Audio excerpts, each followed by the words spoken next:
એક ઉમેદવારને એવું મનમાં હતું મારે દોડ થશે જ નહીં. એમને એવું મનમાં એવો વહેમ હતો, એમને પોલીસનું ફોર્મ પણ ન ભર્યું. કયું 2022માં ફોર્મ ન ભર્યું, અને હાલ એમને ફોર્મ ભર્યું આ ભરતીમાં, અને એમને પીએસઆઈનો રસ હતો, અને હાલ એમની પોલીસમાં ફરજ બજાવે જ છે ઓલરેડી. એ કે અરુણભાઈ મને ડર હતો 22માં કે મારે ભરતી મારે તો ગ્રાઉન્ડ નહીં પાસ થાય, અને આ વખતે મેં ફોર્મ ભર્યું અને મન મક્કમ રાખ્યું કે ના હું દોડ પાસ કરી જ વળીશ.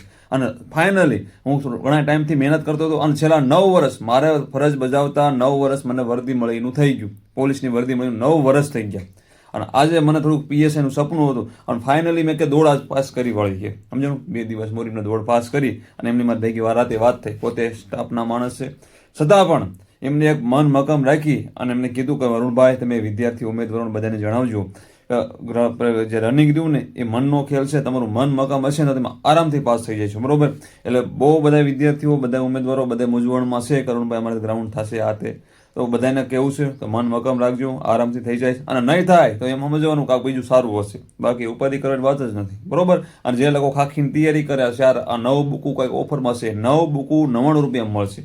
9 બુકની પીડીએફ માત્ર 99 રૂપિયા. એમાં વોટ્સઅપ નંબર પણ આપેલો છે, તમે ત્યાં ફોન કરો ને. એક જીસીઆરટીની સિરીઝ ચાલુ છે, બાયોમાં લિંક છે, આપણા ટેલિગ્રામની લિંક બાયોમાં છે, જોઈન થઈ જાય છે. જય માતાજી.